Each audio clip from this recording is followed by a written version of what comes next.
Yahudiylar bilan ahdnoma tuzish. Payg'ambar alayhissalom Madinaga hijrat qilib kelib, musulmonlar orasida e'tiqodiy va siyosiy birlik ham ijtimoiy tartib o'rnatish orqali bu yangi islomiy jamiyatning asosini mukammallab olgandan keyin g'ayri musulmon xalqlar bilan bo'lgan siyosiy va ijtimoiy aloqalarni rad qilish qaroriga keldi. Uningdan maqsad Madina va uning atrofidagi rayonlarda inoq qo'shnilarchilik munosabati o'rnatish orqali tinchlikni ishga oshirib, islomiy davlatning puxta asosini turg'izish.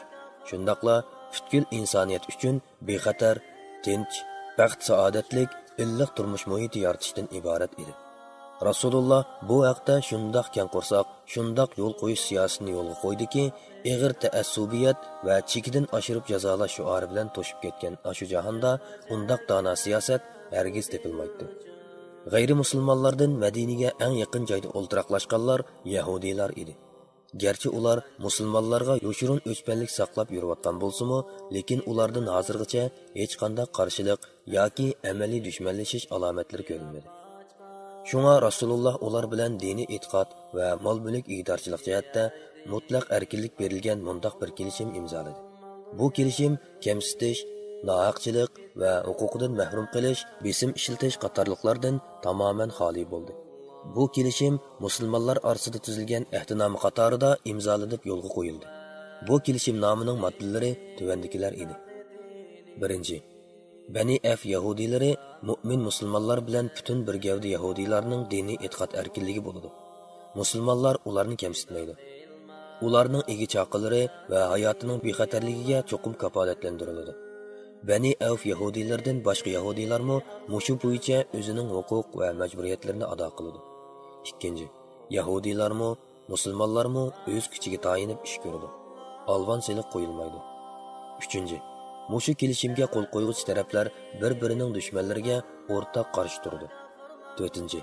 Yahudiylar bilan musulmonlar bir-biriga samimiy, sodiq bo'ladi. Gunoh sodir qilmaslik sharti bilan o'zaro xayrixohlik qilishsa bo'ladi. 5. Har qanday bir shaxsning o'zining ittifoqdoshiga osiylik qilishiga ruxsat qilinmaydi. 6. Qaysi taraf zulmga uchrasa yordam berildi. 7. Mo'min musulmonlar urush holatida turdi ekan, Yahudiylar cho'qim musulmonlar bilan bir tarafda turdi. 8. Mushu kelishimning hurmati uchun Yasrab tavaliki haromdir. Ya'ni nohaq qon to'kish, bulangchilik, qaroqchilik, bosqinchilik, gul-giyoh, dal-daraxt va ommaviy aslahalarga buzg'unchilik qilish qatorliqlar go'yo Makkada harom bo'lgandek Madinada ham harom bo'ladi. Madinaning ikkinchi haram deb atalishi mushundan bo'lgan. 9. Kelishimga imzo qo'ygan har qaysi taraf a'zolari o'rtasida yuz bergan har qanday voqea yoki jidal majra, ixtiloflar Alloh va Allohning payg'ambari Muhammad alayhisalomning bir taraf qilishiga sunildi. 10. İmza qo'yguchi har qaysi taraf a'zolari Quraysh va uning ittifoqdoshlariga panohlik bermaydi. 11. Yasrab, ya'ni Madinani qo'g'dash uchun har qaysi taraf o'rtaq kuch chiqardi. Hammaylan o'z tavalliki, o'z rayonini qo'g'dash majburiyatini ado qiladi. 12.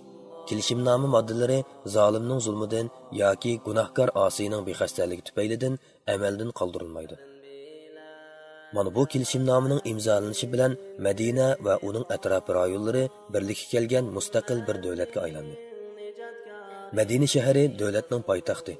Rasululloh bu davlatning raisligiga saylandi. Agar mushundaq atash to'g'ri bo'lsa, hokimiyat va huquqni musulmonlar egalladi. Buning bilan Madina islom davlatining haqiqiy poytaxtiga aylandi.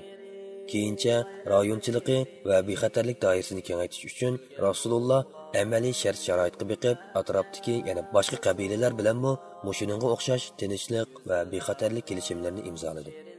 Uning tafsiloti keyincha uchraydi. Qonliq to'qinish.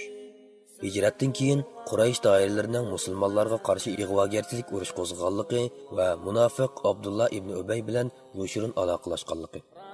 Oldingi boblarda biz Makka mushriklarining musulmonlarga solgan zulmlarini va fojiali qiynashlarini, bo'libmi ularning hijrat mazgilida musulmonlar qilmagan vahshiyliklari qolmaganligini, buning uchun ularmi o'ltirilishga va mol-mulki musodir qilinishga haq ekanligini qayd qilib o'tgan edi. Lekin ular buninglik bilan as-ho'shini yig'ib olib, tajovuzchilik harakatlarini to'xtatmasdan balki musulmonlarning ularning boshqarish doirasidan chiqib ketganligiga va o'zlari uchun Madinada bexatar, tinch makon tepib olganligiga chidamay ketdi. Shunga ular Abdullah ibn Ubayga va uning mushrik tayanchilarga xat yozib, ochiqdan ochiq sizlar bizning hilqi odamimizga o'rin beribsizlar. Allah bilan qasamki, sizlar uni o'zinglar jazolab bir taraf qilib etmasanglar yoki yurtinglardan qo'g'lab chiqarmasanglar, biz umumyuzlik qo'zg'alib chiqib, erlaringlarni o'ltiramiz, ayollaringlarni xotun qilamiz, dedi. Bu xatning yetib kelishi bilan Abdullah ibn Ubay Makkalik qadinaslarning farmonini bejo keltirmoqchi bo'ldi. Chunki u Rasulullohni bo'lg'usi podshohlik taxtimni tortib oldi deb og'irnib yuratdi. Abdurrahman ibn Ka'b mundoq deydi. Bu xat Abdullah ibn Ubay va uning butparast sabdoshlarining qo'liga tekkan hamon ular to'planib Rasulullohga qarshi urush qo'zg'ash qaroriga keldi. Payg'ambar alayhisalom buni anglab, darhol ular bilan uchrashdi va ularga Qurayshliklarning dabdaba aybisi sizlarni cho'chitib o'tibdi. Ular sizlarga hozir o'z qo'linglar bilan o'zinglarga salmoqchi bo'lgan ziyondan cho'ng ziyon sololmaydi. Sizlar hozir o'z pushtinglar va o'z qavm qarindishinglar bilan urushmoqchi bo'lyapsizlar, dedi. Ular Rasulullohning bu gapini anglab, ostog'ini tarab ketishdi. Abdullah ibn Ubay o'z odamlarining kun sayin hidoyat tepib, musulmonlar sepiga qo'shilib ketayotganligini ko'rib, Rasululloh bilan urushish niyatidan yongan bo'lsa-mu, lekin uning yuragi yanada Qurayshlarning yuragi bilan teng so'qatdi. Shunga u fursat topsala, musulmonlar bilan mushriklar o'rtasiga so'g'uqchilik silib, voqea paydo qilishga urinadi va buzg'unchilik harakatlari uchun yahudiylarni o'z biqiniga qisib olgan edi. Lekin Rasulullohning ashu dona tadbirlari ularning yomonlik o'tlariga so'g'uq suv sepib, qaynagan qozonlarni to'xtatib qo'yib musulmonlarni Baytullohni tavob qilishdan cheklash e'loni. Mushu vaqadan ozg'inidan keyin Sa'd ibn Muoz umr qilish uchun Makkaga keldi va Makkada Umayya ibn Xalafning uyiga tushib, uningga "Menga xilvat bir vaqtni tanlab qarab tursam, men Ka'bani tavob qilib olsam", dedi. Shunga u Sa'dni kechga yaqin bir vaqtda haramga elib chiqdi. Lekin og'riqdan qochib o'limga yo'liqdi degandek, ular Abu Jahlga uchrab qoldi. Abu Jahl Umayyadan "Ey Abu Safon, yeningdagi bu kim?" deb so'ragan edi. Umayya "Bu Sa'd, Yasriblik do'stim", dedi. Bu chaqda Abu Jahl Sa'dga "Ajaba sen Makkada xotirjam aylanib yurysina. Halbuki senlar diniy qashqullarni aranglarga elishding. Texi ularga yordam bermoqchi va ularni qo'llab quvvatmoqchi bo'lyapsizlar. Ogoh bo'lish, samenga silib qo'yayki, navoda sen Abu Safon bilan billa bo'lmagan bo'lsang, qasam qilamanki, hargiz sog'-salomat qaytolmaysan", dedi. Sa'd unga javob berib, o'nlik to'lab, "Ey kishi, menmo esingga silib qo'yay. Agar sen meni bu ishdan to'sadigan bo'lsang, qasam qilamanki, men sening buningdanmi ajallik narsangni Madinadan o'tib Shamga boradigan tijorat yo'lini to'siban", dedi. Qurayshlar muhojirlarga yana tahdid soldi. Shuningdan keyin Quraysh taraf musulmonlarga yana xat yozib, "Sizlar Yasribga kelib oldik deb mag'rurlanmanglar. Biz yaqinda shu tarafga qo'shin tortib berib, sizlarni yo'qitamiz va uy aram, bog' varalaringlarni ko'ydirib, kul qilib yutamiz", dedi. Bularning hammasi quruq hayva yoki tahdid silib qo'yishlar emas edi. Rasululloh Qurayshlarning to'xtamay suiqasd planlayotganligini va niyatini buzayotganligini to'yib turardi. Shunga u nechilagan kechalarni bedor yoki muhofazat ostida o'tkazdi. Imom Muslim Sahihul Muslimda Oisha radhiyallohu anhadan naql qilib aytdiki, Rasululloh Madinaga kelgan dastlabki kechalarni uxlamay o'tkazdi. U "Koshki sahobalardan solih bir kishi meni bugun kecha muhofazat qilgan bo'lsa", dedi. Oisha mundoq deydi: "Biz shu gaplarni qilishib o'ltiratdik. Sirtda qurol-yaroqning ovozi anglandi. Rasululloh "Kim bu?" degan edi. Sirtdan Sa'd ibn Abu Waqqas degan ovoz anglandi. Rasululloh uningga "Nima deb kelding?" dedi. Sa'd "Ey Rasululloh, sendan ansirab, dilim boshqachilik xavfsirab qoldi. Shunga bugun seni muhofazat qilay deb keldim", dedi. Rasululloh uningga xayrlik duo qildi va oromida uxlab oldi. Bu xil muhofazat qilish va qo'g'dash ayrim kechalarda bo'lmasdan balki uzildirmay davomlashayotgan edi. Oisha radhiyallohu anhadan rivoyat qilingan hadisda mundoq deyiladi: Rasululloh kechalari davomli qo'g'dilatdi, toki Alloh seni kishilarning suiqasdidan saqlaydi. Qur'oni Karim Sura Maida 67-oyatning bir qismi nozil bo'lgandan keyin Rasululloh chidirdan beshini chiqarib, "Ey xaloyiq, aytinglar, Alloh meni o'z himoyasida saqlamoqchi bo'ldi", dedi. Bu xil xavf va andisha Rasululloh bilan cheklanmadi. balki hamma musulmonlar ansizlik va vahima ichida kun o'tkazdi. Ubay ibn Ka'b radhiyallohu anhu rivoyat qilib, Rasululloh va uning sahobalari Madinaga kelib, ansorlar ularni orsiga elib joy bergandan keyin butun arablar bir yoqidan bosh, bir yoqdan qo'l chiqarib, ularga qarshi turdi. Hatto ular shu mezgillarda o'ltirsimi, qo'psimi qurol yaroqdan ayrilmaydi, dedi. Zulmga qarshi urush qilishga ijozat qilinishi. Musulmonlarning Madinadagi mavjudiyatiga og'ir tahdidlar kelayotgan va Qurayshlar zo'migarlik va zo'ravonlik paylidan yanmayotgan shu paytda Alloh musulmonlarga zulmga qarshi kurash qilishga ruxsat qildi. Lekin uni farz qilib bekitmadi. Aytdiki, majburiy urush tengilganlarga zulmga uchraganliklari uchun qarshilik ko'rsatishga ruxsat qilindi. Alloh ularga yordam berishga albatta qodirdir. Qur'oni Karim 22-sura 39-oyatning bir qismi. Mazkur oyatda qarshilik ko'rsatishga ruxsat qilinishining sababi faqat noto'g'ri ish harakatlarini cheklash va Allohning shariat ahkomlarini adil ijro qilishni maqsad qilish kerak degan mazmundagi oyatlar qatoridan nozil qilindi.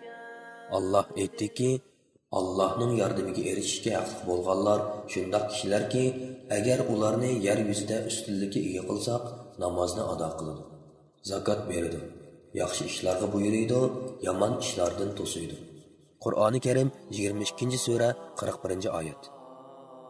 Shunisi aniqki, qarshilik ko'rsatishga ruxsat qilish haqidagi oyat cho'qim Madinada nozil bo'lgan. Hargizmi Makkada nozil bo'lgan emas. Lekin nozil bo'lgan aniq vaqt soatini belgilay olmaymiz xolos. Har holda zulmga qarshi urush qilishga ruxsat qilindi. Albatta, bundaq sharoitda Quraysh doiralarining siyosiy va iqtisodiy kuchi ularning ko'ranglishi va tajovuz qilishiga asos sabab bo'layotgan bo'lg'achqa, musulmonlar Qurayshlar Makkadan Shamga qatnaydigan tijorat yo'lini uzib tashlashi eng oqilona tadbir bo'ladi. Shunga Payg'ambar alayhisalom bu yo'llarni qamal qilish uchun mundaq ikki xil tadbir qo'llandi. Biri, mushu yo'l bo'yiga joylashgan va yoki Madina bilan mushu yo'l oraliqida o'ltiraqlashgan qabilalar bilan ittifoqdoshlik kelishimi yoki o'zaro tajovuz qilishmaslik ahdnomasi o'rnatdi. Biz yuqorida Rasulullohning Yahudiylar bilan tinchlik ahdnomasi tuzganligini aytgan edik. Shuningdek, u yana lashkariy yurishlarga tutish qilishdan avval Juhayna qabilasi bilan ittifoqdoshlik ahdnomasi va o'zaro tajovuz qilishmaslik ahdnomasi imzoladi. Ularning yurti Madinadan 3 kunlik yiroqlikda joylashgan edi. U yana keyingi harbiy yurishlar jarayonida bir qancha kelishimnoma imzoladi. Uning tafsiloti keyin bayon qilindi. Ikkinchisi, mushu yo'l bo'yida orqama-orqa qo'shin avatib chorlashni kuchaytirdi. Badr urushining oldidagi g'azotlar va avatilgan qo'shinlar zulmga qarshi urush qilishga ruxsat qilingandan keyin musulmonlar orasida mazkur ikki loyihani o'rindash uchun harbiy faoliyatlar boshlanib ketdi. Ular hozirgi zamondagi chorlab kuzatish faoliyatlariga o'xshash bir turlik harbiy harakatlarni elib bordi. Buningdan maqsad biz ko'rsatib o'tganimizdek Makka Sham asosliq yo'lini kuzatish va Madina atrofidagi cho'ng kichik yo'llar va Madinadan Makkaga boradigan yo'llarning jo'grafiylik yo'nalishini tanib olish va mushu yo'l bo'ylariga joylashgan qabilalar bilan munosabatlik ahdnomalarni o'rnatish edi. Shuningdek, Yasrib, ya'ni Madina mushriklari va yahudiylarga hamda shu atrofdagi qaroqchi badaviylarga endi musulmonlarning harbiy kuchi bor bo'ldi, koni zaifligidan qutuldi deganni uqtirib qo'yish va Quraysh doiralarini g'aflat uyqusida xo'rak tortib yetaverishidan mug'abbarlik masligida daldangshib mengayverishning yomon oqibatidan ogohlantirib qo'yish edi. Shunday qilganda ular o'zlarining iqtisodining va turmush yo'llarining cho'ng xavf-xatarga yo'liqadiganligini his qilishib, tinchlikka moyil bo'lishi va musulmonlarning mahallasiga besib kirib, urushishdan, Baytullohni tavob qilishdan cheklashdan hamda Makkadagi ojiz musulmonlarga zulm silishdan to'xtashi mumkin edi. Toki shu chaqda ondan musulmonlarmi bu orolning hamma yerida Allohning elchiligini yetkazishda erkin azodi bo'la oladi. Tövəndə mushu maqsadda avatilgan qo'shinlarning ahvolini qisqacha tunishtiramiz. 1. Sayful Bahri qo'shini.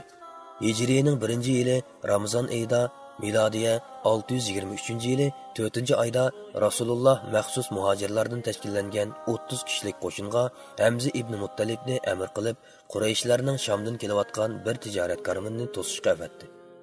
Karvonda Abu Jahl ibn Hisham boshchiligida 300 odam bor edi. Qo'shin Is tavalikidan Sayful Bahri degan joyga yetib berib, karvon bilan uchrashdi va har ikki taraf saf tortib jangga tayyor bo'lganda, Majdi ibn Amri u har ikkala tarafning ittifoqdoshi bo'lish sifati bilan oraga tushib, ularni urushdan to'sib qoldi. Hamza boshchiligidagi bu qo'shinning alimi Rasululloh o'z qo'li bilan qadag'an tunji alam bo'lib, rangi oq edi. Uni Abu Mirsad Kanaz ibn Husayn G'annaviy ko'targan. Ikkinchi, Rabiq qo'shini. Hijriyaning 1-yili Shavvol oyi.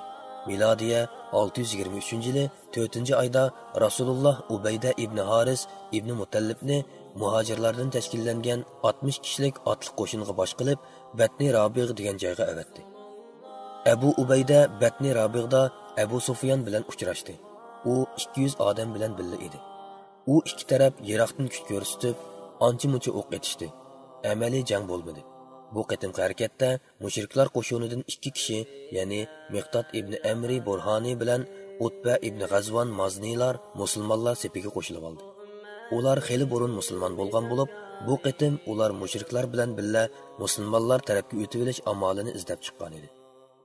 Ubaydining alimi oq ranglik bo'lib, uni Mutallib jamoatidan Mistah ibn Usasa ko'targan. 3. Qaror qo'shini.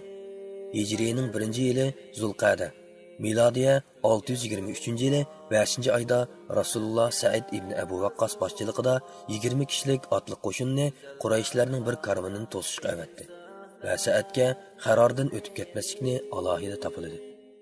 Qo'shin uloqliq va piyodalik yo'lga chiqib, kunduzi yo'shirinib, kechasi yo'l yurib, 5-kuni saharda Qarorga yetib bordi. Ular ertasi atigini karvonning bu yerdan oldingi kuni o'tib ketganligidan xabar topdi. Sa'idning alimi oq rangda bo'lib, Miqdod ibn Amri ko'targan edi. 4. Abva yoki Vaddan g'azoti. Hijriyaning 2-yili Safar oyi.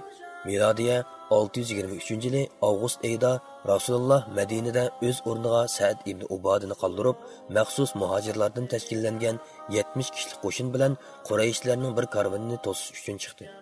Hatto Vaddan degan yergacha bordi. Bu qatimmi urush bo'lmadi. Bu g'azotda Rasululloh Amr ibn Maxshi al-Zamari bilan ittifoqdoshlik kelishimi imzoladi. Amr shu chaqda Bani Zamra qabilasining boshlig'i edi. Kelishimnomining to'liq teksti tuvandikicha. Bu Allohning payg'ambari Muhammadning Bani Zamra xalqiga yozib bergan putuknomasidir. Bani Zamra xalqi Allohning diniga qarshi harakat qilmasalar, Supa dengizi eqib tursalar, ularning mol-mulki va hayotining bexatarligi to'liq kapolatga ega qilindi. Dushmaniga qarshi yordam beriladi va payg'ambar alayhisalommo ularni yordamga chaqirsa, ular chaqiriqqa ovoz qo'shidi. Vassalom. Mana bu Rasululloh elib borgan tunji g'azot bo'lib, Madinadan yo'lga chiqib 15-kuni qaytib kelgan. Alamning rangi yanada oq bo'lib, Hamza ibn Abdul Muttalib ko'targan edi. 5. Bavat g'azoti. Hijriyaning 2-yili Rabiul Avval oyi. Milodiya 623-yili 9-oyda Rasululloh sahobalardan 200 kishini agashtirib, Qurayshlarning bir karvonini to'sish uchun chiqdi. Karvonda Umayya ibn Xalaf Jumahi va yana 100dak odam va mol hisobida 2500 to'gi bor edi. Rasululloh qo'shin bilan Rizva tavallikidan Bavat degan yergacha yetib bordi. Ammo ularni uchirta olmadi. U bu qatim Madinada o'z o'rniga Sa'd ibn Muozni qoldirdi va oq ranglik alamni Sa'd ibn Abu Waqqasga tutqizgan edi. 6. Safvon g'azoti. Hijriyaning 2-yili Rabiul Avvalda. Milodiya 623-yili 9-oy. Koruz ibn Jabir al-Fihri mushriklardan bir qancha qaroqchi bilan Madina boyligiga hujum qilib, bir bo'lik chorva va qo'y to'gilarini bulab ketdi. Rasululloh buningdan xabar topgandan keyin sahobalardan 70 kishi bilan uni qo'g'lashga otlandi. Hatto Badr tavallikidan Saffon degan yergacha qo'g'lab bordi. Lekin u Koruz va uning odamlarini qo'lga tushira olmay qaytib keldi. Bu g'azot birinchi Badr g'azoti deb ataladi. Bu qitimqi g'azotda Madinada o'z o'rniga Zayd ibn Harisni qoldirib qo'ydi va alamning rangi oq bo'lib, Ali ibn Abu Talibni tutqizgan edi. 7. Ushayra g'azoti. Shu yili Jumadul Avval yoki Jumadul Uxra. Milodiya 623-yili 11-oy yoki 12-oyda Rasululloh muhojirlardan tashkillangan 150 yoki 200 kishi bilan 30 tugiga navbatlashib menib, Qurayshlarning Shamga mangan bir karvanni to'sishga atlandi. Chiqish yoki chiqmaslikni musulmonlarning ixtiyorida qo'ydi. Rasululloh karvanning nurg'un mollarini elib Makkadan yo'lga chiqqanligi to'g'risida ma'lumot topshirib olgan edi. Shunga u jiddiy yo'l yurib, Zil-Ushayra degan yerga yetib bordi. Lekin karvanning bir qancha kun ilgari bu yerdan o'tib ketganligi ma'lum bo'ldi. Mana bu karvan keyin Shamdan qaytib kelishida Rasululloh oldini to'sish uchun chiqib, cho'ng Badr g'azotini keltirib chiqargan karvandir. İbn İshaqning rivoyatida Rasululloh Jumadul Ulaning oxirlari yo'lga chiqib, Jumadul Uxraning boshlari qaytib kelgan deyiladi. Ehtimol bu tarixshunoslarning mushu g'azotning vaqtini bekitishdagi qarashning o'xshamasligi bo'lsa kerak. Bu g'azotda Rasululloh Bani Mudlaj qabilasi va ularning ittifoqdoshlari bo'lgan Bani Zamza qabilalari bilan o'zaro tajovuz qilishmaslik kelishimi imzoladi. O'z o'rniga Madinada Abu Salima ibn Abdul Asadni qoldirgan edi. Bu g'azotdagi alammu oq ranglik bo'lib, Hamza ibn Abdul Muttalib ko'targan edi. 8. Naxla qo'shuni. Hijrining 2-yili Rajab oyi, milodiya 624-yili 1-oyga to'g'ri keladi. Rasululloh Abdullah ibn Jashni muhojirlardan 12 kishi bilan Naxla degan joyga avatdi. Ular har 2 kishi bir tugiga navbatlashib minib mangdi. Rasululloh Abdullahga bir poch xat yozib tutqizib, saq 2 kun yo'l yurgandan keyin ondan ichib ko'rib, shu bo'yicha ish ko'rishga buyurgan edi. Abdullah otlanib 2 kundan keyin xatni ichib o'qidi. Xatda mundaq deyilgan: Bu xatimni o'qigan bo'lsangiz, siz yana to'xtamay mengib Taif bilan Makka o'rtasidagi Naxla degan yerga berib tushing. U yerda Qurayshlarning karvanini kuzating va bizga bu to'g'riliq ma'lumot yetkazing. Vassalom. Abdullah xatni o'qib, "Bo'ladi, farmon bardormiz" dedi va hamrohlarga Rasulullohning farmonini uqtirib, "Ammo men cho'qim borman, biroq sizlarni majburlamayman" dedi. Shuning bilan ularning hammasi bordigan bo'ldi. Lekin yo'l davomida Sa'd ibn Abu Waqqas bilan Utba ibn G'azvon navbatlashib mingan tugisini yuttirib qo'yib, ikkalan ashu tugini izlab qo'shindan kechikib ayrilib qoldi. Abdullah ibn Jash hamrohlari bilan to'xtamay yo'l yurib, oxiri Naxla degan joyga kelib tushdi. Shu asnoda bu yerdan Qurayshlarning quruq uzum, oshliq va tijorat mollari qashlangan bir karvon o'tdi. Karvonda Amr ibn al-Hazzami, Abdullah ibn Mughiraning 2 o'g'li Osman va Nawfal va Bani Mughira jamoatining xizmatchi quli Hakam ibn Kaysonlar bor edi. Musulmonlar maslahatlashib mundaq deyishdi: Bugun urush harom qilingan Rajab oyining oxirgi kuni. Ularga tegish qilsak, harom oyining hurmatini buzgan bo'lamiz. Agar qo'yvasak, ular bugun kecha haram zaminiga kirib oladi. Ular shundoq deyishib, oxir qo'l selish qaroriga keldida, birsi o'qiya bilan Amr ibn Hazmni etib o'ltirdi va Osman bilan Hakamni asir oldi. Nawfal qochib ketdi. Ondan karvondagi barliq mol-mulk va 2 asirni haydab Madinaga elib keldi. Ular bu g'animatdan 5dan birini ayirishdi. Bu islom dini parlagandan buyanqi tunji qitim 5dan biri ayrilgan g'animat, tunji o'ltirilgan maqtul va tunji asir ilingan asirlar bo'lib qoldi. Payg'ambar alayhisalom qo'shinning bu tariqada harakat qo'llanganligidan norozi bo'ldi va "Men sizlarni harom oylarda urush qilishga buyurmagan edim-ku" deb qo'ydi va elib kelingan mol va asirlarni tasarruf qilishdan to'xtatib qo'ydi. Mushriklar bu voqeadan keyin musulmonlarni Alloh harom qilgan kunlarning hurmatini dafsan qildi deb jamoat fikr to'plashga bir o'pdan fursat topdi va bu haqda har xil so'z cho'chaklarni tarqatdi. Oxir Allohning dargohidan vahiy nozil bo'lib, mushriklarning qilgan askiliklarining musulmonlar sodir qilgan savallikka qaraganda xarakteri ig'ir, oqibati yomon qilmish ekanligini muayyanlashtirib, ilqi fitna ig'vo o'sak so'zlarga keskin radiya berdi. "Ey Muhammad, ular sendan harom qilingan oyda urush qilishga bo'lamdi deb so'raydi. Aytqinki, bu oyda urush qilish cho'ng gunohdir.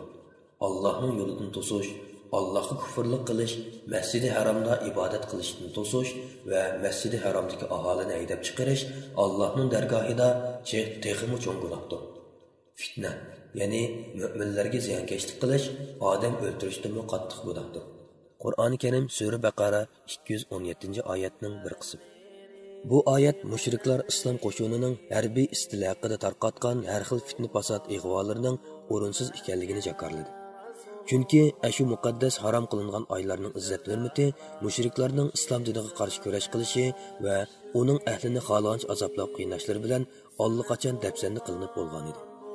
Ular musulmonlar shu harom qilingan muqaddas oy kunlarda va Makka zaminida turayotgan chog'dala musulmonlarning mol mulkini talon-taroj qilishni va payg'ambarni yoshirin o'ldirishni qaror qilmadimi?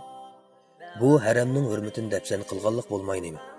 Ajiba endi birdilla u harom qilingan zamin va oylarning hurmati va muqaddas izzat obro'y asli kelib qopdi. Uningga daxl tarij yetkazish eng cho'ng gunoh va qabih jinoyat bo'lib qopdi.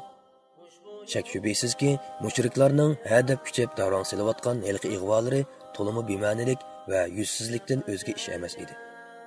Xo'sh, shuningdan keyin Rasululloh halqi 2 asrni qo'yibdi va maqtulning egichi aqllariga diyat to'lab berdi. Mana bular Badr urushidan ilgirki qo'shin avatish harakatlari va elib berilgan g'azotlardir.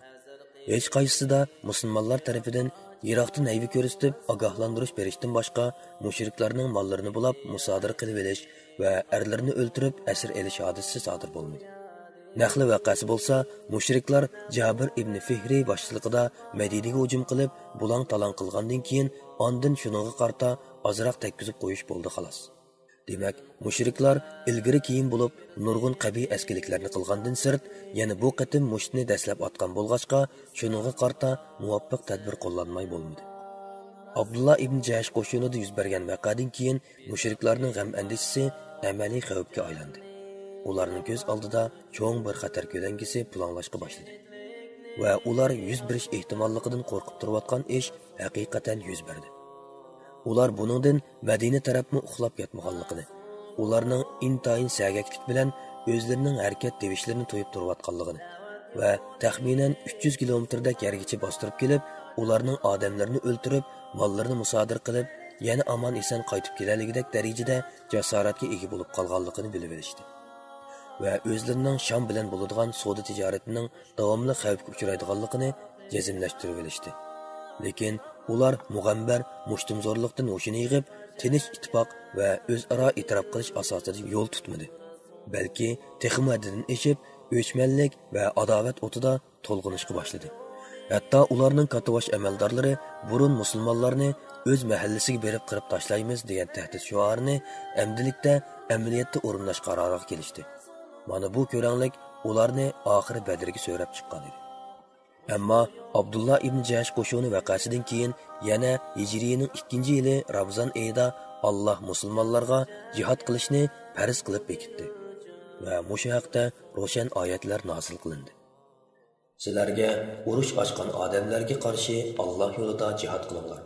Tajovuz qilmanglar. Tajovuz qiluvchilarni Alloh haqiqatan do'st tutmaydi. Ularni, ya'ni mushriklarni haramda bo'lsin yoki boshqa yerda bo'lsin, urush harom qilingan oylarda bo'lsin, uchratgan yerda o'ldiringlar. Sizlarni yurtinglardan chiqarib o'tgandek, sizlarni ularni yurtidan chiqarib o'tinglar. Ziyonkashlik qilish urushdan yomondir. Toki ular o'zlari urush ochmoqcha Masjidi Haram atrofida ular bilan urush qilmanglar. Agar ular Masjidi Haram atrofida o'zlari urush ochsa, ularni o'ldiraveringlar. Kafirlarning jazosi shundoq bo'ladi. Agar ular urushni to'xtatsa, sizlarni urushdan qo'l yig'inglar. Alloh tavba qilguvchilarga haqiqatan mag'firat qilg'uchidir, nihoyat mehribondir. Toki ziyonkashlik tugagan va Allohning dini yo'lga qo'yilganga qadar ular bilan urushinglar. Agar ular urushni to'xtatsa, zulm qilguvchilardan boshqalarga dushmanlik qilishga bo'lmaydi. Qur'oni Karim Sura Baqara 190-oyatdan 193-oyatgacha. Bu oyatlar nozil bo'lib, uzun o'tmay Alloh yana boshqacha uslubda oyat nozil qilib, jihad qilish yo'llarini o'rgatdi va jihadga targ'ib qildi hamda jihadga oid ba'zi ahkomlarni bayon qildi. Sizlar kuffarlarga jang maydonida uchrashgan chog'inglarda ularni o'ldiringlar. Sizlar ularni qirib, mag'lub qilib, ularda sizlarga qarshilik ko'rsatadigan kuch qolmagan chog'da ularni o'ldirishdan to'xtab, ularni asir edinglar. Ondan ularni ihson qilish yuzidan qo'yib beringlar. Yoki fidya ilib qo'yib beringlar. Toki urush o'zining eg'ir yukini tashlaganga qadar, ya'ni urush to'xtaganga qadar ish mana shundaqdir. Agar Alloh xolisa, albatta sizlarni urushga taklif qilmasdinla, ularni jazolagan bo'ladi. Lekin Alloh ba'zanlar bilan sinash uchun, ya'ni iymoninglarni sinash uchun jihadga amr qildi. Allohning yo'lida o'ldirilganlarni, ya'ni shahidlarning amallarini Alloh bekor qilib etmaydi. Alloh ularni hidoyat qiladi va holini yaxshilaydi. Alloh ularni jannatga kirgizadi. Alloh uni ularga tunutdi. Ya'ni jannatga kirgan odam o'zining u yerdagi joyini ilgari ko'rgandekla bildi. Ey mu'minlar, sizlar Allohga, ya'ni Allohning diniga yordam bersanglar, Alloh sizlarga dushmanlarga qarshi yordam beradi. Qadaminglarni urush maydonlarida barqaror qiladi. Qur'oni Karim 47-sura 4-oyatdan 7-oyatlargacha. Shuningdan keyin Alloh urush farmonini anglasa, qo'rqib, yuragi ig'ib, rangi ro'yi tatirib ketadigan qo'rqinchoq, notavan yarmaslarni ayblab mundoq dedi. Mu'minlar jihodni talab qilish yuzidan nemishqa jihodga amr qilingan biror sura nozil qilinmadi deydi. Jihad zikr qilingan aniq sura nozil qilinganda dillarida kasal borlar, ya'ni munofiqlarning sana o'lim oldida o'limdan qo'rqib aylanib ketgan odamdek qarovatqanligini ko'rsin.